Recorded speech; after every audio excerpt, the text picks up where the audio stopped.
तो दोस्तों, कैसे हैं आप लोग? एक बार वापस से आपका स्वागत है मेरे चैनल में। आज हम बात करेंगे इंडियन इकोनॉमिक्स का एक टॉपिक के बारे में, जो हमारे बैंकिंग क्षेत्र के संबंध में कुछ अवधारणाएं हैं, उसके बारे में बात करेंगे। अवधारणाओं की बात करें तो किस कौन-कौन सी बात करेंगे? पीएसएल, सीएआर और कॉल मनी मार्केट।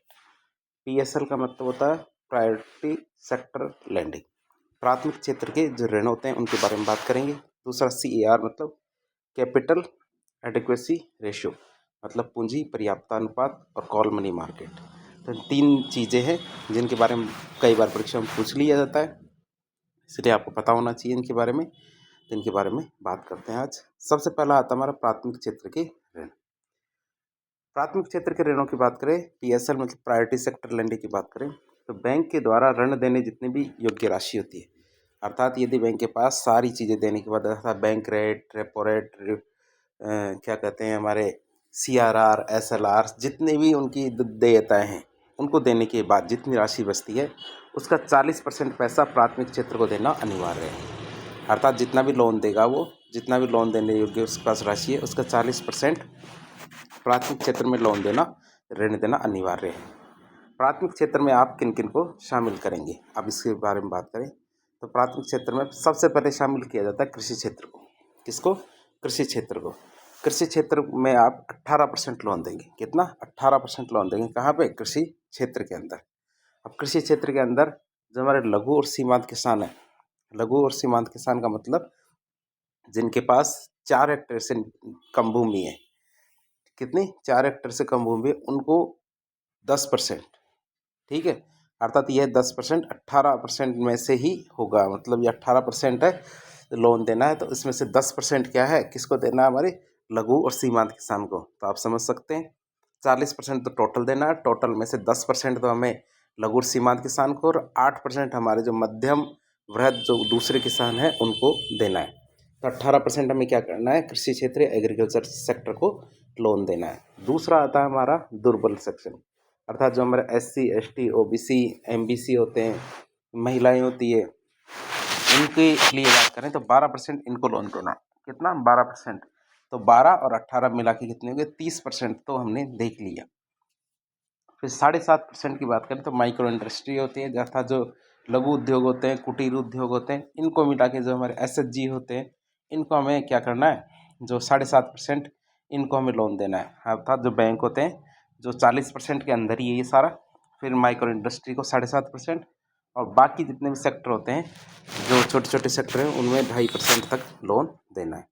अब बाकी सेक्टर में कौन कौन सी चीज़ें शामिल कर सकते हो आप? बाकी सेक्टर में आप एक्सपोर्टर होते हैं, जो स्मॉल इंडस्ट्री वाले, अफोर्डेबल हाउसिंग वाले, कच्ची बस्ती में रहने वाले लोग, नवीकरणीय ऊर्जा के लिए, स्वास्थ्य, शिक्षा, स्टार्टअप, इन क्षेत्रों के अंदर यदि कोई कार्य करता है तो इनके लिए यदि लोन की आवश्यकता पड़ती है तो 2.5% तक लोन देना है।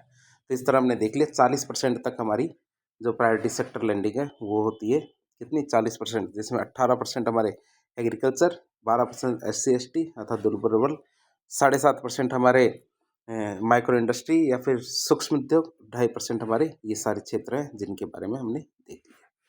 फिर बात करते हैं यदि कोई बैंक क्या है, प्राथमिक सेक्टर के ये जो लोन है, प्रायोरिटी सेक्टर लेंडिंग है ना, इसके लक्ष्य को प्राप्त नहीं कर पाता, अर्थात वह 40% तक लोन नहीं दे पाता है, तो शेष राशि उसको ग्रामीण अवसंरचना विकास निधि RIDF में जमा करवानी पड़ती है। यदि मान लो कि वह 25% ही लोन दे पाया है तो 15% बच गया, उसका 15% देना चाहिए था, तो 15% पैसे उसको RIDF के अंदर जमा करवाने पड़ते हैं। कहाँ जमा कराने पड़ते हैं? RIDF के अंदर जमा करवाने पड़ते हैं। और RIDF के नाबार्ड के अधीन काम करता है। RIDF क्या होता है? नाबार्ड के अधीन काम करता है। RIDF मतलब ग्रामीण अवसंरचना विकास निधि, रूरल इंफ्रास्ट्रक्चर डेवलपमेंट फंड की बात कर रहे हैं। फिर बात करें क्षेत्रीय ग्रामीण विकास बैंक और लघु वित्त बैंकों के लिए यह लक्ष्य क्या है? 75% रखा गया है। लेकिन नॉर्मल बैंकों के लिए 40%, और जो हमारे क्षेत्रीय ग्रामीण बैंक है और जो हमारे लघु वित्त बैंक है इनके लिए कितना लक्ष्य रखा गया है? 75% का लक्ष्य रखा गया है। अब बात करते हैं PSL सर्टिफिकेट की। PSL सर्टिफिकेट मतलब प्रायोरिटी सेक्टर लेंडिंग सर्टिफिकेट। जैसे मान लो कि पहले इसको पढ़ लेते हैं। PSL प्रमाण पत्र की शुरुआत कब की गई थी? 2016 से शुरू की गई थी। जो बैंक प्रायोरिटी सेक्टर लेंडिंग के लक्ष्य से अधिक ऋण दे रहे हैं वे पीएसएल प्रमाण पत्र जारी कर सकते हैं, और जो बैंक इसको लक्ष्य को प्राप्त नहीं कर रहे वो वह बैंक क्या करता है, पीएसएल प्रमाण पत्र जारी करने वाले बैंक से पीएसएल प्रमाण पत्र खरीद सकता है।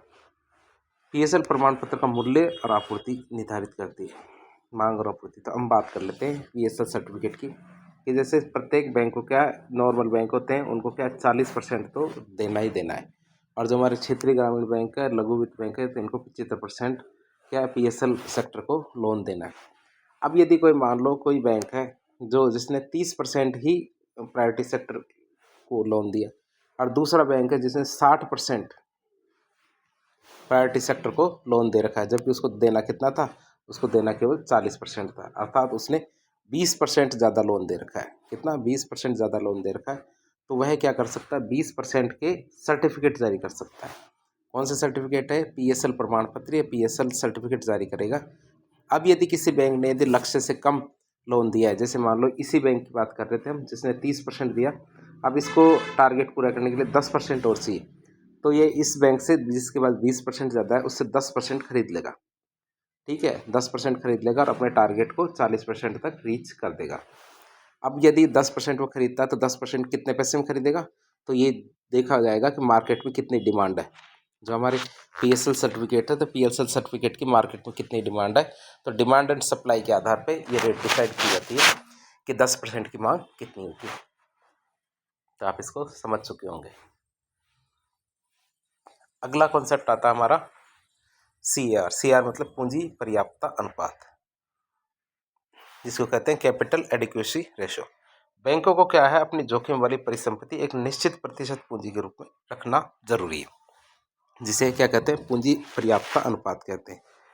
बैंकों को क्या करना पड़ता है, जोखिम वाली परिसंपत्ति है इसका एक निश्चित प्रतिशत का पूंजी के रूप में रखना जरूरी है। अब पूंजी पर्याप्तता अनुपात की अवधारणा को बासेल मानकों के आधार पर अपनाया जाता है। बासेल मानक मतलब जो हमारे स्विट्जरलैंड के जो बासेल शहर है वहाँ से ये सारे बैंक इकट्ठे होते हैं और वो कुछ मानक बनाते हैं, तो उन्हें बासेल मानक कहते हैं।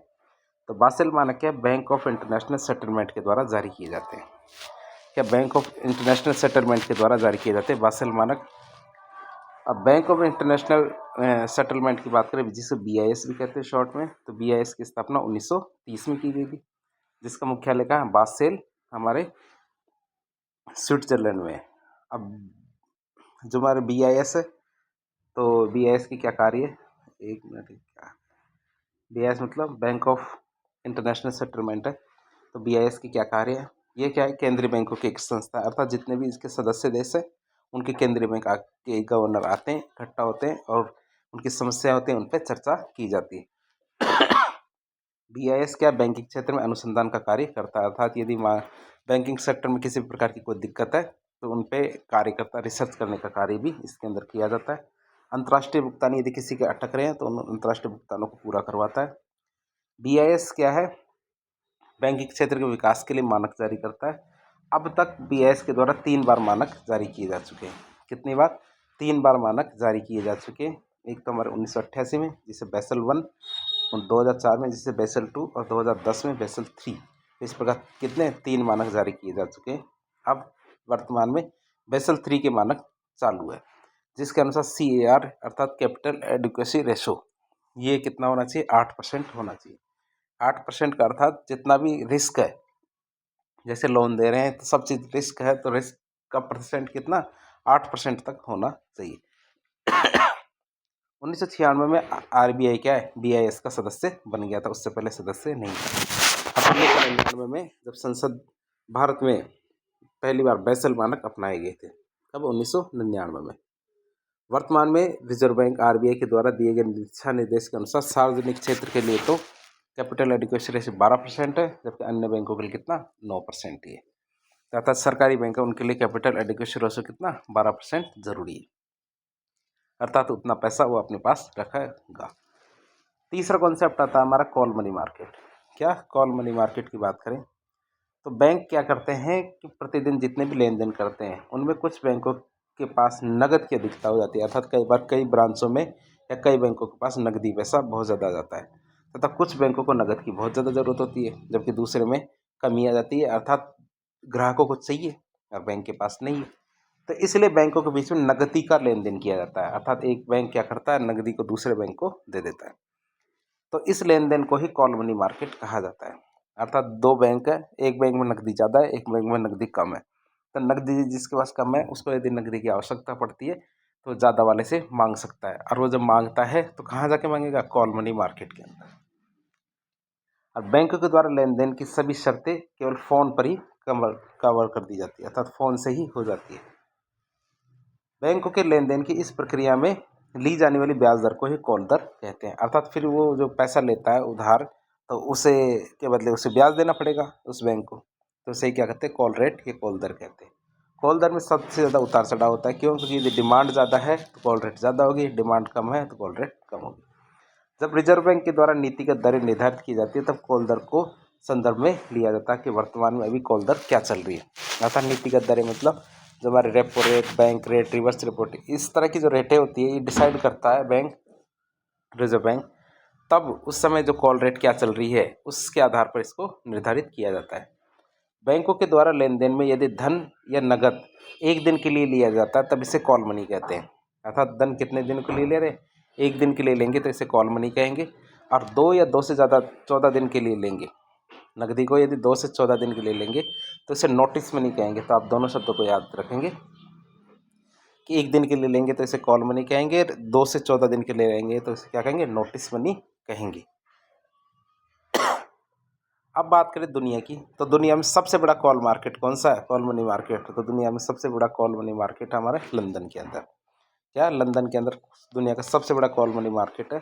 और लंदन का जो कॉल मनी मार्केट है उसकी ब्याज दर है उसको लंदन इंटरबैंक ऑफर्ड रेट कहते हैं। क्या लंदन इंटरबैंक ऑफर्ड रेट कहते हैं, जिसको लिबोर भी कहते हैं, लिबोर या फिर लंदन इंटरबैंक ऑफर रेट भी कहते हैं। तो ये हमारी दुनिया का सबसे बड़ा कॉल मनी मार्केट है। फिर भारत की बात करें तो भारत में सबसे बड़ा कॉल मनी मार्केट कौन सा है, मुंबई के अंदर। भारत के कॉल मनी मार्केट की बात करें तो ये कहाँ है, मुंबई में। और मुंबई की कॉल मनी मार्केट की ब्याज दर को मुंबई इंटरबैंक ऑफर रेट कहते हैं। क्या कहते हैं, मुंबई इंटरबैंक ऑफर रेट कहते हैं, जिसे मिबोर भी कहा जाता है। तो इस तरह आज के लेक्चर में हमने जो बैंकिंग से संबंधित कुछ कॉन्सेप्ट के बारे में जानने की कोशिश की, जिसके अंतर्गत हमने call money market, priority sector lending और जो कैपिटल एडिक्वेसी रेशो, इन 3 कॉन्सेप्ट के बारे में जानने की कोशिश की। तो इस प्रकार के इन्फॉर्मेटिव वीडियो देखने के लिए हमारे चैनल से जुड़े। वीडियो यदि पसंद आता है तो वीडियो को लाइक करें, चैनल को सब्सक्राइब करें, अपने दोस्तों के साथ शेयर करें। यदि आपके कोई सुझाव हो तो कमेंट बॉक्स के माध्यम से हमें बताएं। धन्यवाद।